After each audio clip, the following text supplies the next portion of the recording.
The following is a Hoop Ball presentation.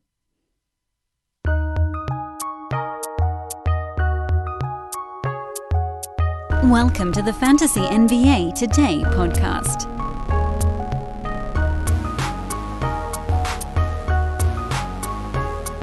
Good morning, everybody. It's Friday on Fantasy NBA Today. We are not really holding the fantasy. This is sort of a easy on the fantasy day. I'm going to continue to use this food metaphor when I introduce every show. That's just how it is at this point, so you guys are going to have to deal with it. I'm Dan Besbris, DanBesBris, or search for Dan from Hoop Ball. If you want to try to follow me on Twitter, that's the best way to get in touch with me. I'm attempting to stay as glued to the news as humanly possible, although I have to admit, sometimes the news can make your gut hurt a little bit. The couple little pieces of news before we dive into our actual stuff happening today, which the stuff today is a visit from our good buddy and my possible cousin, Josh Millman. He'll be coming up in about 3-4 minutes, I think, something like that. What time is it now? About 5 minutes. Keep extending it by 1 minute.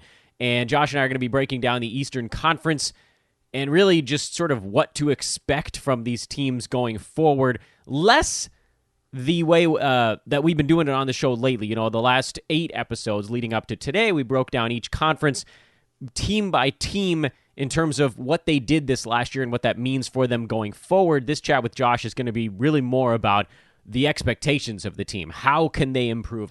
What direction is the team going? This is also relevant as you make your fantasy selections, but, you know, Josh and I are going to get off into the weeds a little bit as we usually do. News, however, is that there were a couple of coaching hires. We didn't mention that the Pacers hired Nate Bjorkgren. I think I'm getting that wrong. I'm actually not entirely certain. He has coached in the G League. I actually think he coached in Bakersfield, which is kind of an interesting twist. So, you know, maybe I'll hit him up and see what he thinks about Oildale. The thought there is that he will be a bit more creative offensively with the Pacers, although, again, I don't fully understand the Nate McMillan firing. I know that they wanted more creativity, but at the same time, he had those guys busting it, and with Domantas Sabonis missing the bubble and Oladipo missing almost the entire season and never really being healthy, I don't know what the crazy expectations were for that team, and he was extended right before he was let go, but whatever. Little word on Domantas Sabonis. Apparently, he's undecided about playing for the I believe it's the Lithuanian national team, although I'll double check on that, make sure I get my countries right. Yeah, it is the Lithuanian national team. And then, by the way, Sabonis still only 24 years old. That surprised me. I thought he was older than that because he was picked like 4 years ago. So he really did come in as a young guy. Anyway, he's only 24. That's not really the point of the segue here. The big news is that Stan Van Gundy is back in the NBA, and not just as a color commentator on broadcasts, but as a head coach with, quite interestingly, the New Orleans Pelicans. Really interesting stuff. I don't know that was where we were all expecting him to end up, but once it happened, I think we all probably had the same reaction, which is, oh, yeah, that makes sense. The Pelicans were hunting Ty Lue, although ultimately he ended up with the Clippers. And so the thought there is that New Orleans wanted a veteran head coach because they let go a veteran head coach, but one that had a keen eye on the defensive side of the basketball. And just seemingly right now, and this is sort of a weird thing to think, but it feels like Stan Van Gundy is a coach that really does connect with his players.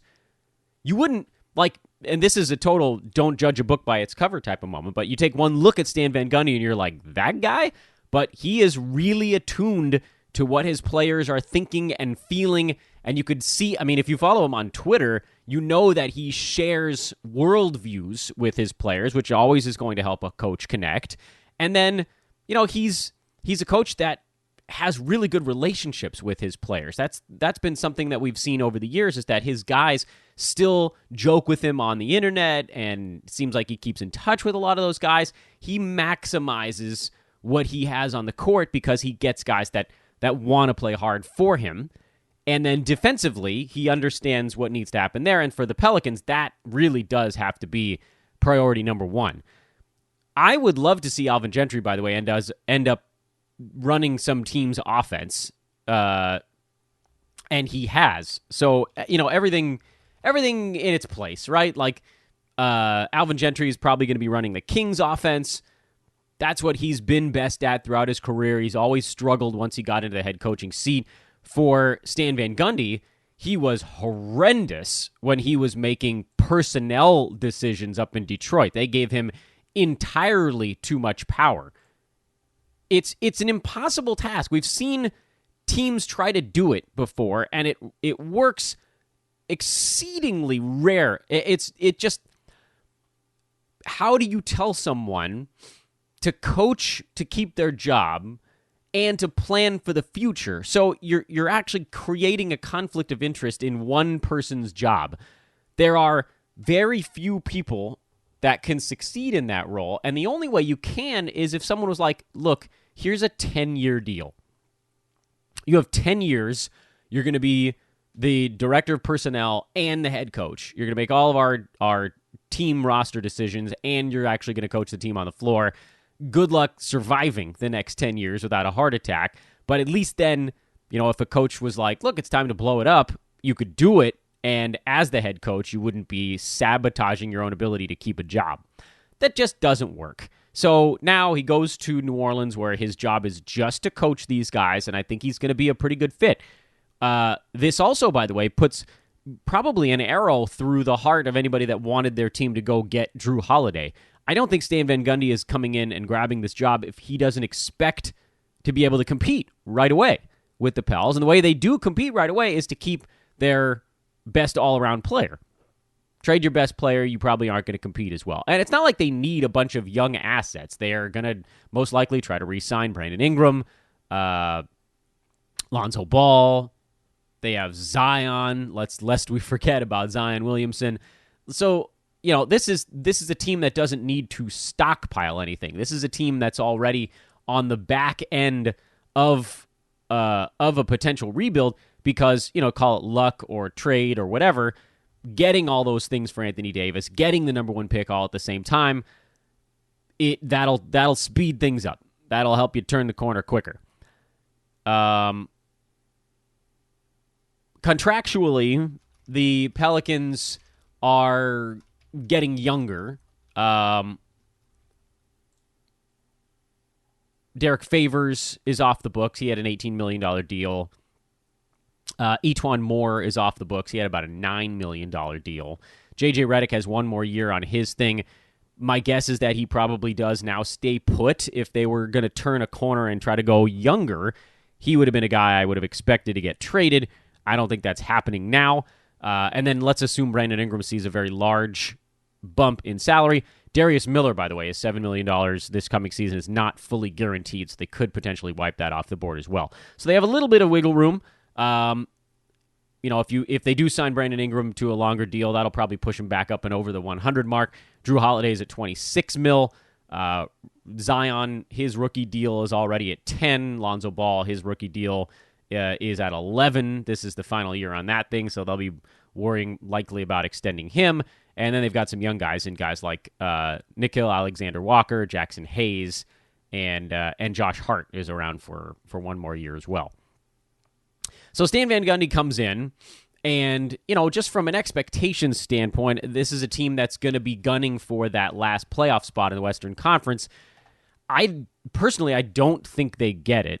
I think there are too many good teams out west. I mean, I think the Thunder probably fall out if they trade away some of their pieces.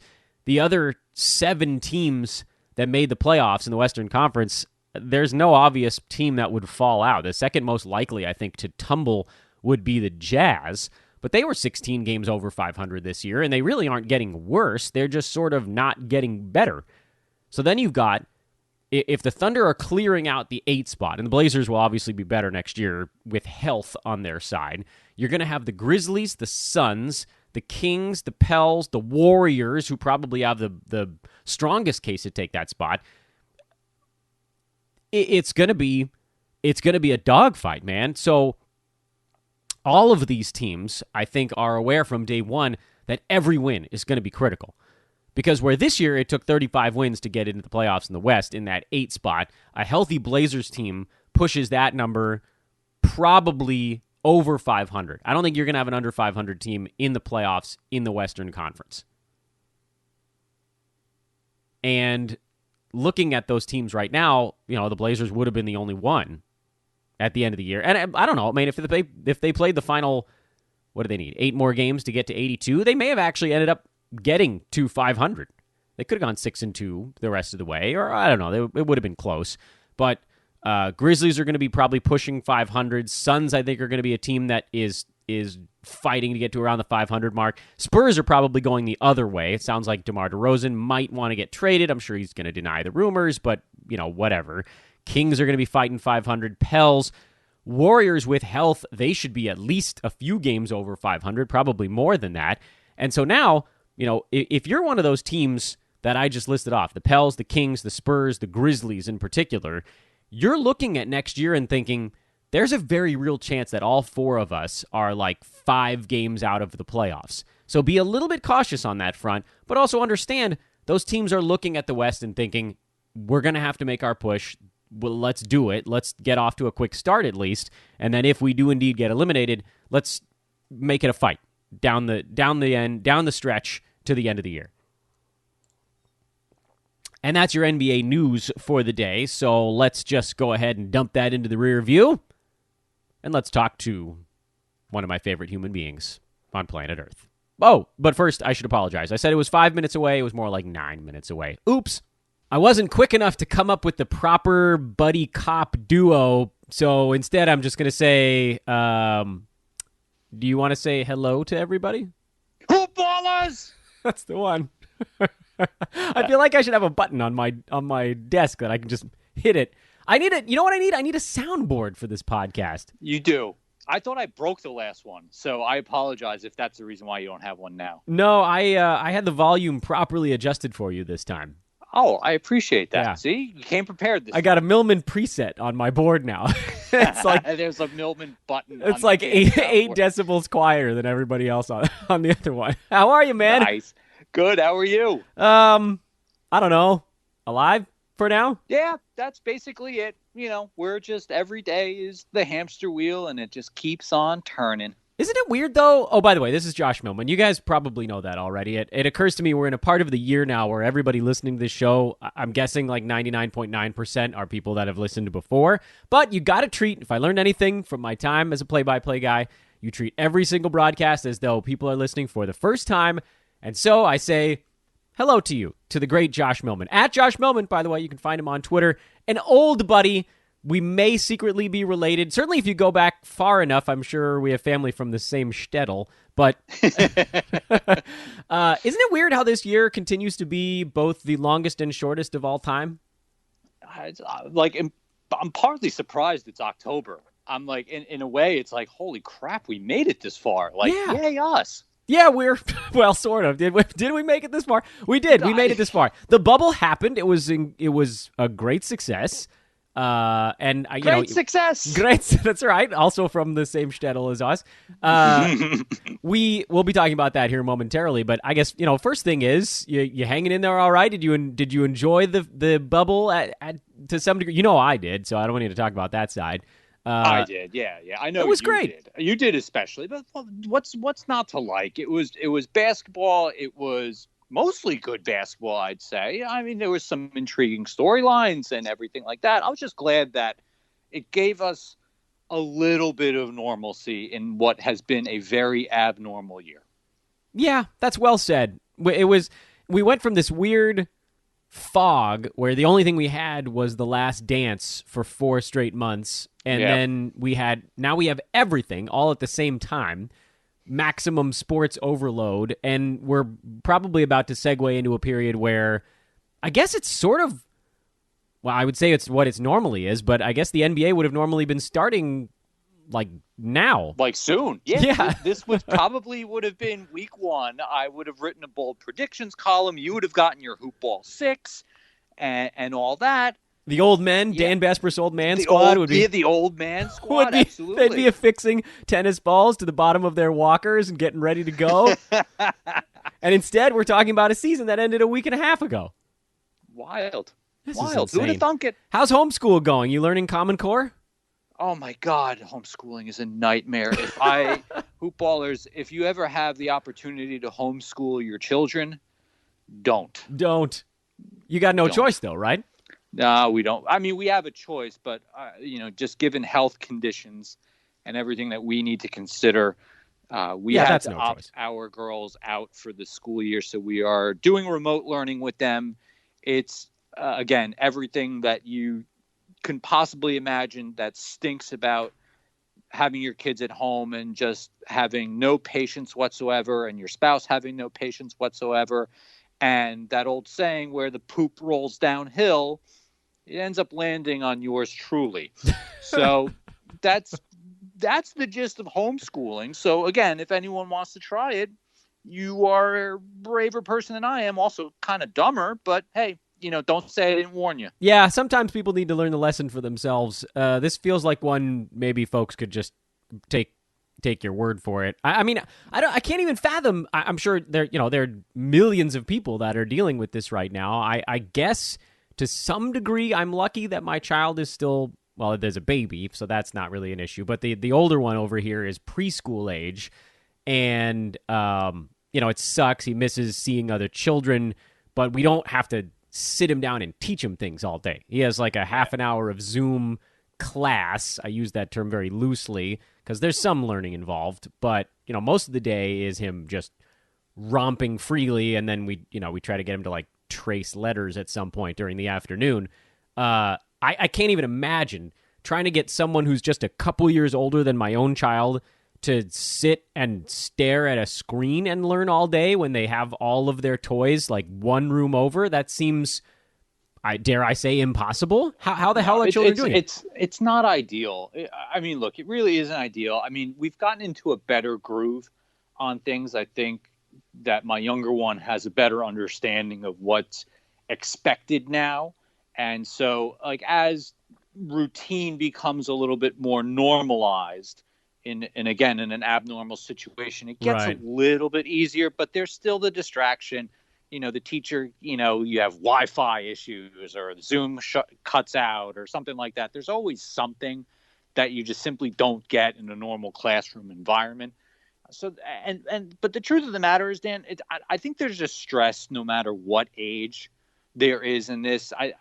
For you guys, again, it's your kids are young enough to teach them, but like, these are the age when you have to pay attention to them the absolute most in your shoes, Yeah. And so that's a strain on its own, and look, my older one can be off in homeschool on her own and it's totally fine. But with that comes, there's a different kind of emotional stress that comes in with not seeing your friends as often. And, be kind of just being stuck in your house all the time, being bored to tears and having gone through every end of Netflix and back and not know what to do with yourself. It's a different kind of stress, but it's just, it's frustrating for anyone involved, anyone with kids, really, any age. Yeah. Well, regardless, Josh, it's always a pleasure to talk to you. My buddy, my old buddy here at the Hoob. Yeah. What do we want to start with here? I kind of want to start with bubble thoughts, and it's almost like a chronological thing. Did anything, and this is really open-ended, so feel free to tell me to have a better question, Dan. Did anything jump out at you from the bubble as something you could take over to next season? The answer, by the way, could also be no. Ask a better question. No, I'm kidding.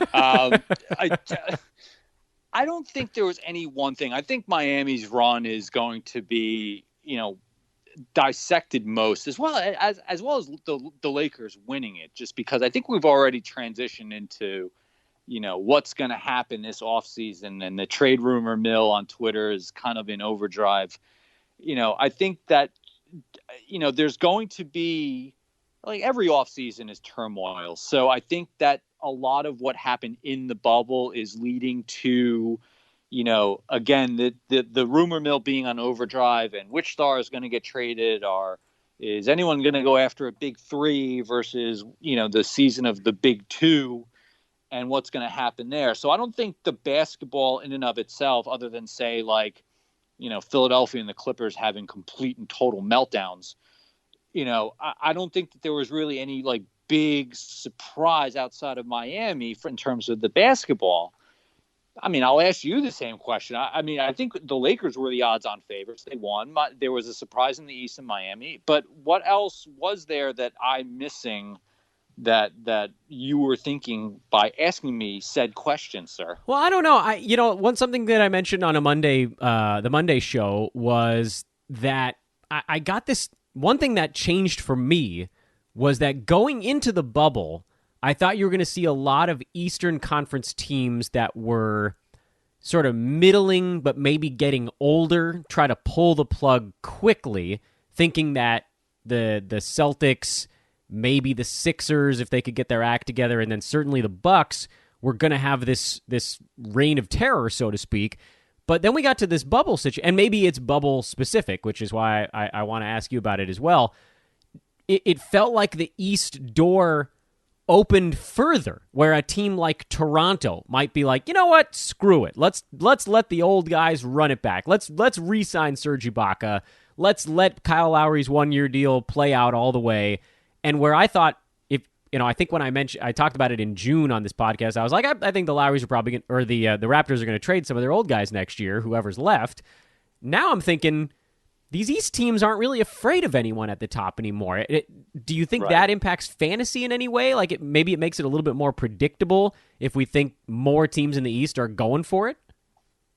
I think it does make it a little more predictable. I think to a degree, there's got to be some stars that move, but I think it's from the kind of the non-bubble teams, if you will. It's going to end up being, look, I still think Beal, for all the talk, I think he gets moved. That's kind of my bold prediction of the offseason. I think Beal goes somewhere. I don't know where, but I'll call that a bold prediction because I just think that one of the things that shook out is, again, the Lakers won with LeBron and AD, but very clearly all the other teams that had these like kind of big two guys need that third, maybe fourth guy, if you're talking about the Celtics, to really kind of put them over the hump.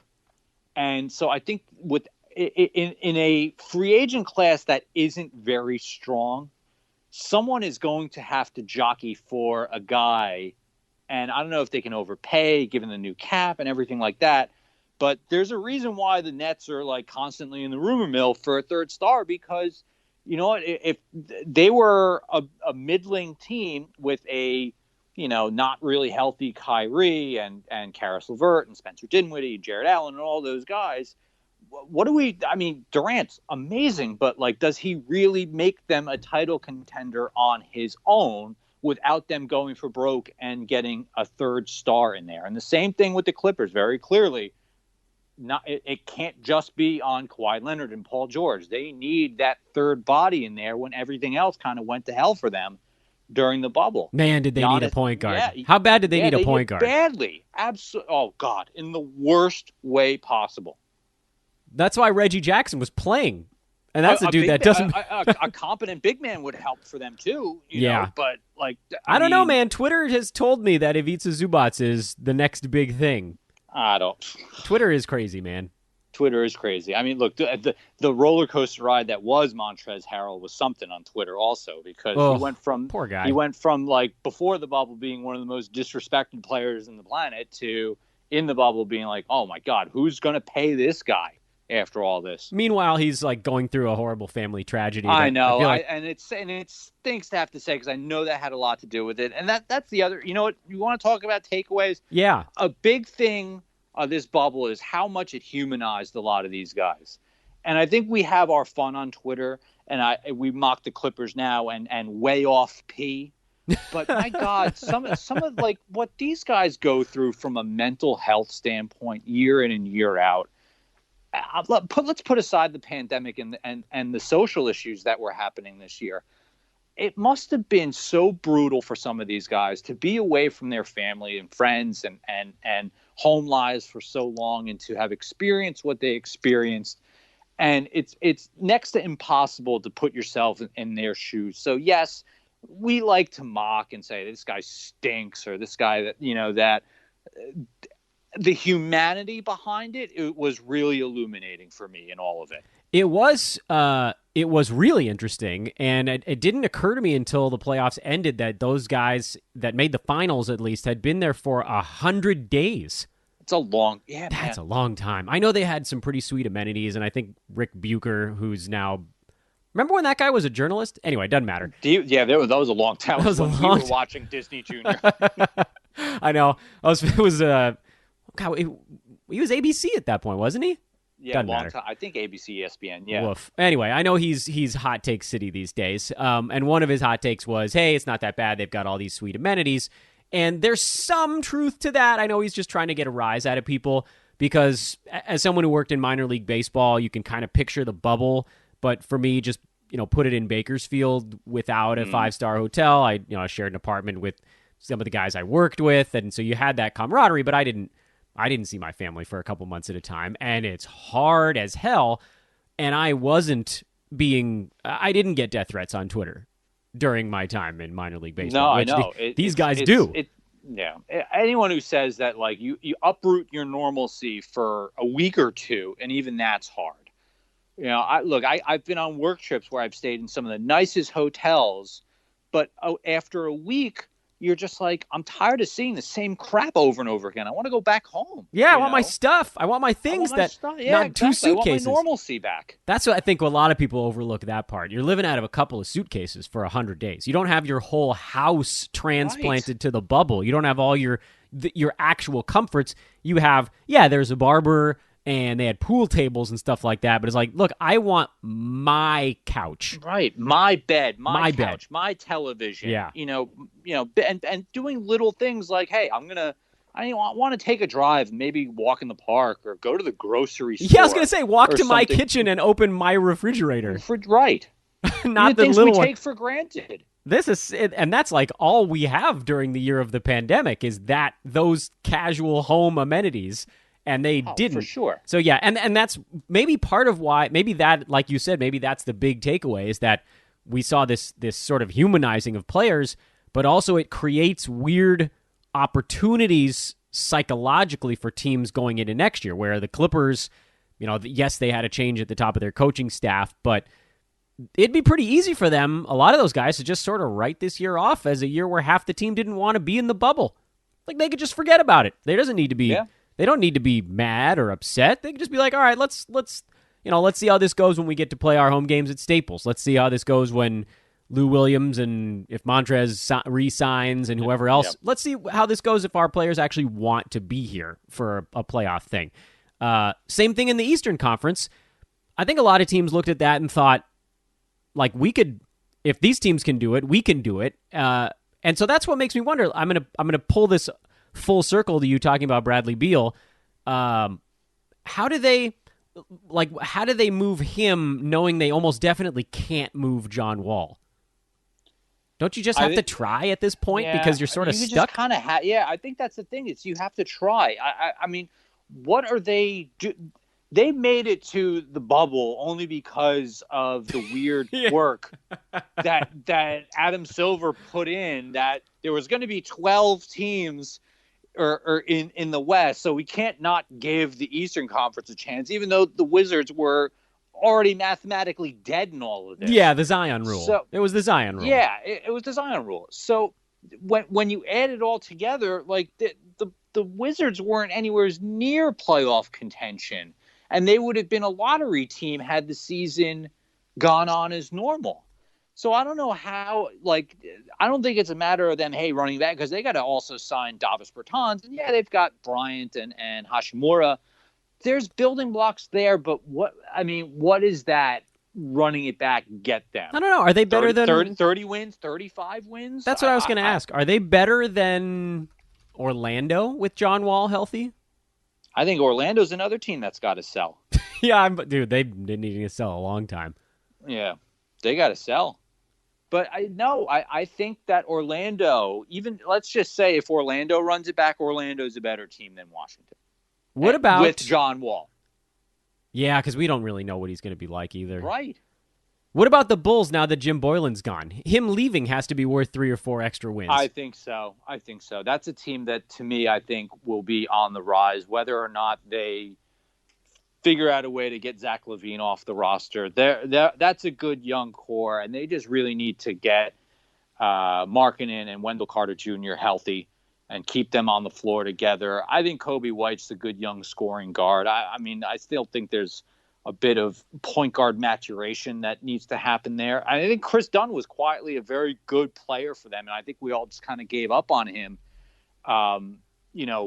during his early years. I think with Minnesota, he was at, where he wasn't any good, but he was a solid defensive player. Yeah, I was going to say he's the only guy on that team that played any defense. Yeah, I think he's a solid defensive player, and I think that they're the makings of a decent team there.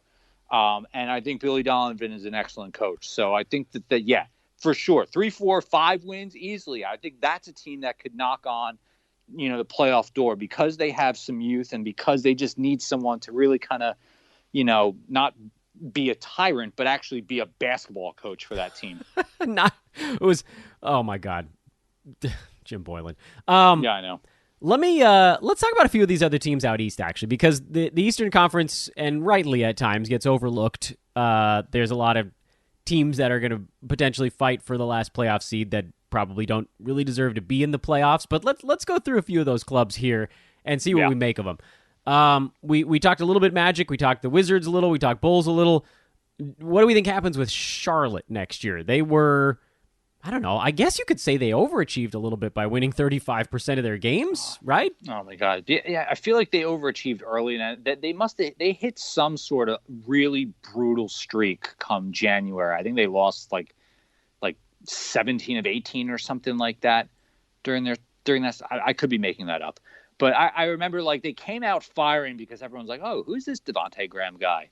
And hey, Rozier maybe not that bad, and I think that they will be sort of on the upswing, but not really, because of that Rozier contract's not good. They still have to pay Cody Zeller like $15 million, But I think that they have a decent amount of guard/wing players to fool around with, but they have some really glaring holes. I think having the 3rd pick in this draft helps. I know it's a weak draft, but at least they don't have to make that decision at number 1 and potentially whiff on that, because if a guy like Wiseman falls to them at 3, that's kind of a gift, for these guys. I think that they can make little incremental signings and grow together a bit, but I don't think that they're ready to make that playoff leap.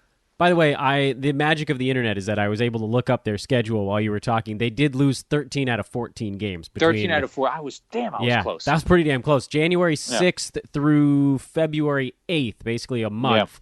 1 See, and my 13. memory, I may be old, but my memory isn't failing. See? And actually, if you go back a little bit farther, they were 2 and 6 in the 8 games before that run. So it was not great for them. What is that? 3 and 19 over 22 games? Is that what am I getting that number right? Yeah, that's ugly.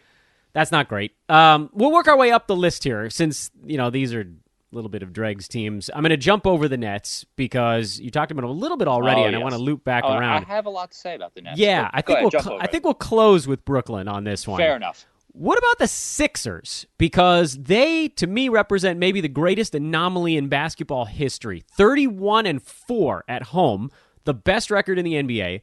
12-26 on the road. The Hornets were better on the road than the 76ers were this year, that we just talked about. The godforsaken Charlotte Hornets. They've got Doc Rivers at the helm now, fresh off a Clippers meltdown. It's sort of weird. Are they going to be trying to change their look? I still looked at this Sixers team and thought this is a team that could actually be serious trouble for the rest of the East if they could just knock down a shot. And then they lost Ben Simmons, and so that sort of went up in flames. But they battled with the Celtics every game of that series without arguably easily their second best player. Do they now have the confidence to just kind of run it back, or are we going to see wholesale changes out there? 31-4. I don't care how bad you are on the road and how weird you looked in the bubble. 31-4 is insane. Yeah, I actually thought going into, like, if you would have asked me this an hour ago, I would have told you someone needs to go. But now that I'm thinking about it, I said I'm thinking to myself, they gotta try one more time, because I think just having Doc in there will be a positive influence. Yeah, Simmons was hurt, during the bubble and stuff, but they're not going to have much of a choice but to figure out some way to be a cohesive unit, because the Tobias Harris and Al Horford salaries are pretty much dead money. Especially Horford, right? Yeah, dead money. I think Horford is, I hate saying this because he's washed. I mean, I don't think that there's a whole lot of value he brings on this team. If you get, like, you don't pay someone that kind of money to come off the bench for 20, 25 minutes, give you some rebounds and some decent defense. That's not what a guy you're paying like 27 something million dollars a year should be doing. That guy's got to put you over the top. And at age 34, 35 years old, that's not happening. That's not happening. They were completely misfit together, him and Embiid. It's going to be a struggle for them. But I don't think that they should be doing anything rash, because, like you said, they were a very Jekyll and Hyde team, and we don't know what was happening in that locker room that really caused that, which was so bizarre to me. But like they have to try. They need a shooter so badly to come off their bench and get hot, and they just could never find the right combination. But I would imagine that they're going to run it back, if for no other reason, then they're going to really struggle to get either the value they want back for Ben Simmons, or to extract any value on Tobias Harris or Al Horford. There is hope, I've heard, that Tobias Harris, who had his best years with Doc Rivers, might be able to find some of that under him here. But yeah, he's making $33.5 million this coming season. The 76ers salary situation, they're at $147 million for this coming season already. That is with, in fact, here's sort of your funny note on them. Their 8 most expensive players are signed already. None of them was an expiring contract, and the 5 most expensive players are actually signed the following year. So this team is on the hook for over $140 million for the next 2 seasons already, and they're already listed at $139 million for 2022, 2023. That's with Simmons, Embiid, Horford, whose salary that year is non-guaranteed, so that'll probably get knocked off, I guess, and then Tobias Harris. I mean, they're really... Ben Simmons is signed for a decade on that team. I think he's signed through 2025, right? Yes, he is. Good gravy. But yeah, so there really isn't a whole lot they can do. Still, I think they should have confidence. Like they showed that they can beat any team in the NBA when they're actually focused and healthy. I think, right? They got to figure out how to get themselves playing as a single unit. I think that God, I wish Ben Simmons could shoot the ball, but that's not really realistic at this point. But I think that they've shown that they can be an explosive offense and a really, really good defensive team. I just think that they need to kind of get a better handle on everyone's roles and responsibilities. I'm hoping that they can put the bubble behind them, because really these guys they're all veterans at this point. They'll be able to kind of put all that behind them and trudge forward, because again, and we kept saying that, I remember I was on a pod with you going into the bubble, these guys were one shot away from knocking off the champions over a year ago. One single shot. So it stands to reason that this team, even with a Horford, who I think is probably a net negative at this point, and a Tobias Harris, that they should be able to theoretically get it back. Theoretically. Yeah. What about the Pacers? I'm working my way up the list. I jumped over the Heat, by the way, and I don't know why I did. Maybe we'll get them in a second. Pacers made a coaching change. I didn't fully understand that one.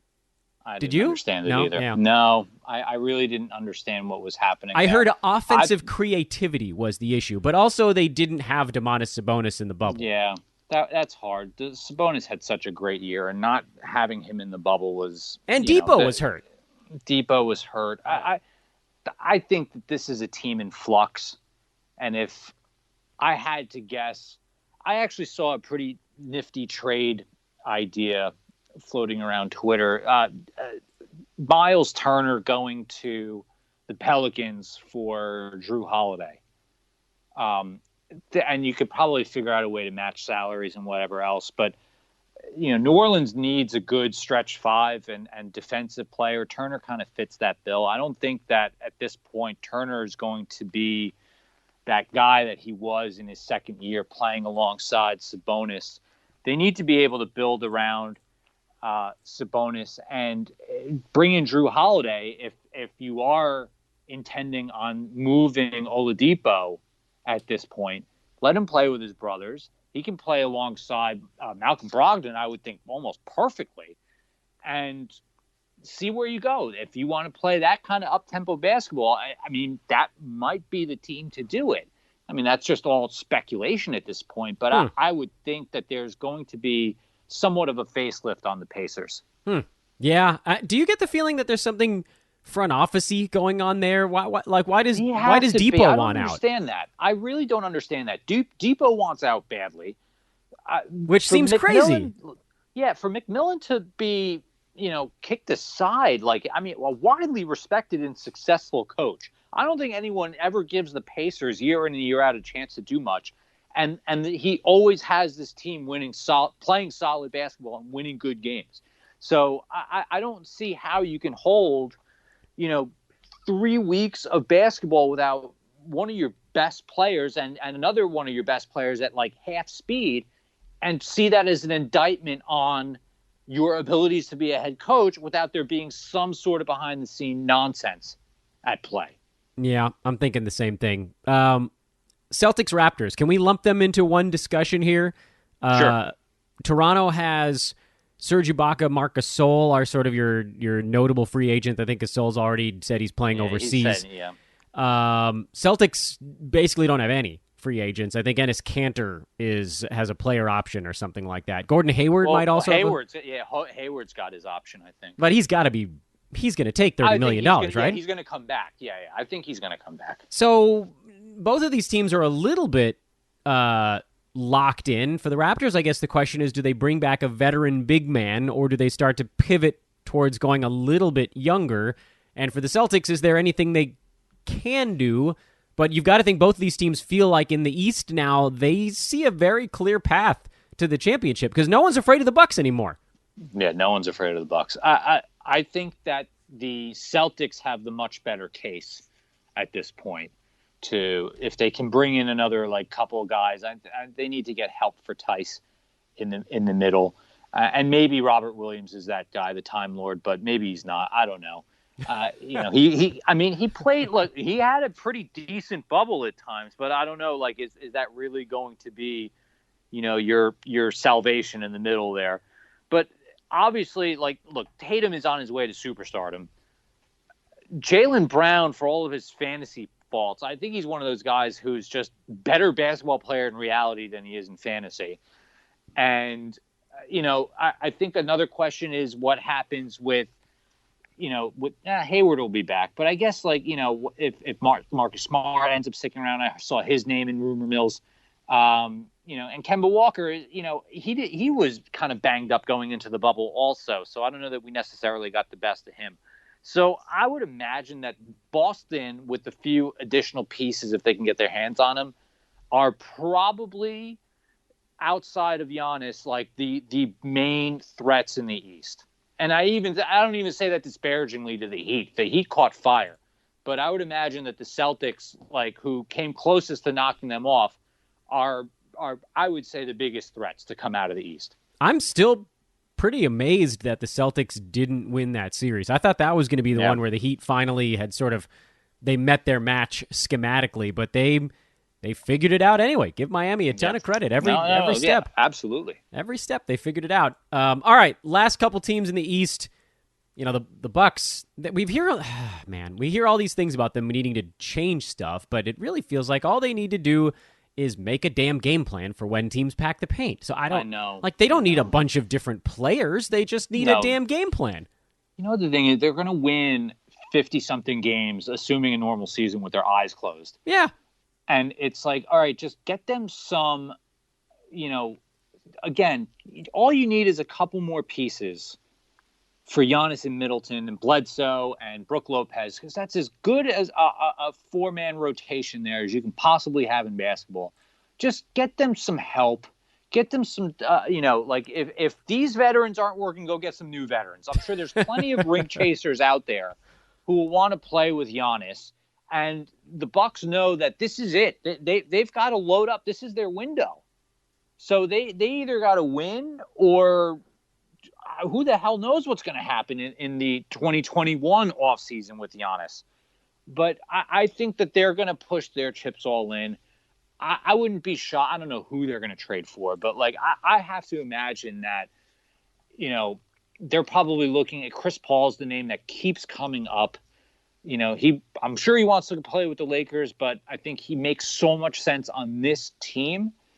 But I just don't know how it's going to happen, who they'd give up in that scenario. But Milwaukee has to try. They have to. Yeah. How did they not? How does Coach Bud still have a job? And how did they not? How did they not have a plan for the exact thing that knocked them out of the playoffs the previous year? It's kind of wild just how stubborn he is about it. Just like, this is the system we've been in all season, and hey, this is what's worked for us. We're just going to keep doing it, and we're just just the deployment on hey, we're just either going to A, pack the paint, or just B, we're going to stop Giannis from getting ahead of steam and force him to give up the ball and just dare anyone else to beat us. It's just, I just don't think it's. I will say that Giannis did get a little bit banged up towards the end of Heat series. So I don't think it would have made a difference any which way. But, I think that going to give Bud the benefit of the doubt for the last 2 seasons and just say hey, it was extenuating circumstances that really led to our downfalls the last 2 years. The year 1, it was Kawhi. Year 2, it was just the bubble, and it was just kind of a disaster. So maybe that's the line of thinking there, and they bring in, again, just Taker. That's enough to put him over the top. I don't really know, but they're going to have to go for it. Is next year going to be kind of a letdown year for Miami? Was this as good as it gets with this particular roster? I know they're going to be in the running for free agents at the end of the 2022. What the hell am I thinking about here? Yeah. This next at the end of this season, 2021. Sorry, I can get these years right. They should have money this and next season. I think that they'll try to make. I don't think the window's necessarily closed. I just don't think that they can get bubble Jimmy for what they do over the course of the normal regular season. I don't think that's realistic at all. Right. I think Jimmy Butler just realized, this is probably my best chance, and I need to make it happen. But I also don't think that Bam Adebayo is done developing by any means. So it's offset, but I don't know. I just think that there's a reason why under normal circumstances that Miami was kind of a, upper 40-ish, low 50-ish win team versus the one that we saw in the bubble that was just dominating and just throwing caution to the wind.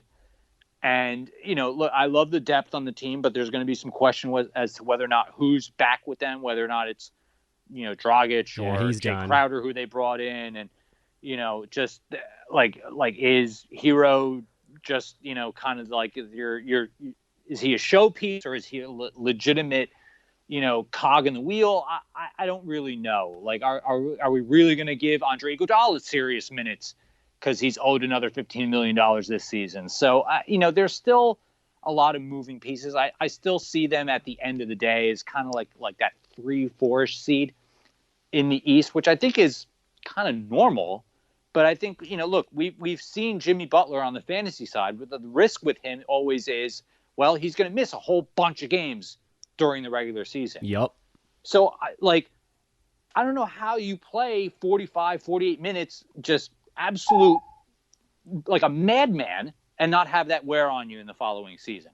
He's going to miss a bunch of games just because that's what Jimmy Butler does, and he's not getting any younger. Yeah, it's doubly so here in this one. I completely agree with you on that one. All right, give me your breakdown on the Brooklyn Nets this coming year. How does this go? How good is Kevin Durant? Is he back? Is he mostly back? Is Kyrie going to be super weird all year? Do they get a third superstar? Do they roll it out with the guys they've got? Where do they end up?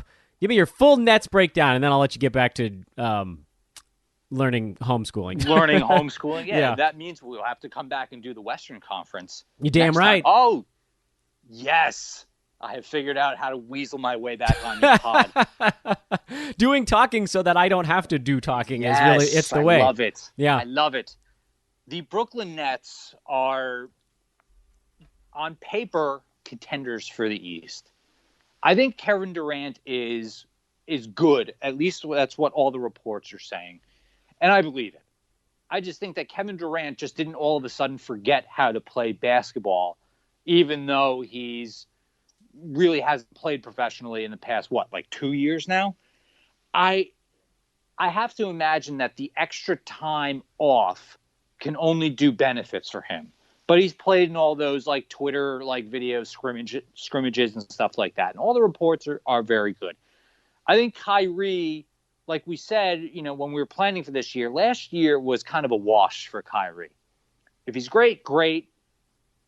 Okay, this was all about this year. They have to know that if, on paper, they need that third guy to compete with Boston, to compete with Milwaukee.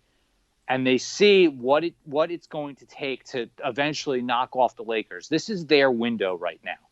So depth is nice. And guys like Taurean Prince and Spencer Dinwiddie and Jared Allen, those guys are all good.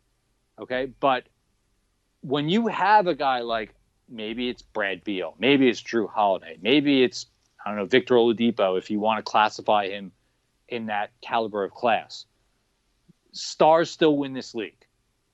And I think that, there's half a Nets Twitter camp is, and no, Karis LeVert's this star. No, we would rather have 8 or 9 guys deep. I'm in the camp of you've got 2 years to win this now. And if there are stars that are going to be available in the trademark, you would damn well better go get one. Because if you can add that third superstar to the Brooklyn Nets, then you have to do it. That's my hot take on my Brooklyn Nets, that I think they will get and land a big fish to play alongside Durant and Kyrie, and they know that they've got 2 years to make that happen with that third star. All right. Next time, we'll go west. Why the hell not, right? I love shooting the breeze with you. Let's go. I need to come west. You do need to come west. I do need to come west. Get your ass out here when flying is safe again. Who knows when that'll be, but eventually. Oh, boy. Onward and upward. He is the great Josh Millman, the pioneer of all hoop ball screams. At Josh Millman.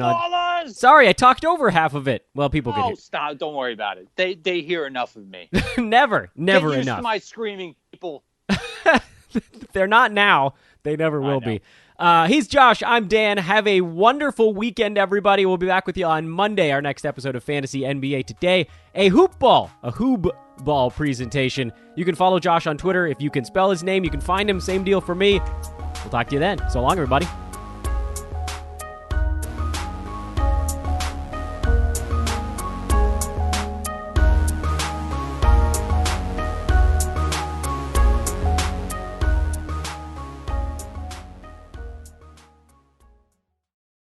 This has been a Hoop Ball presentation.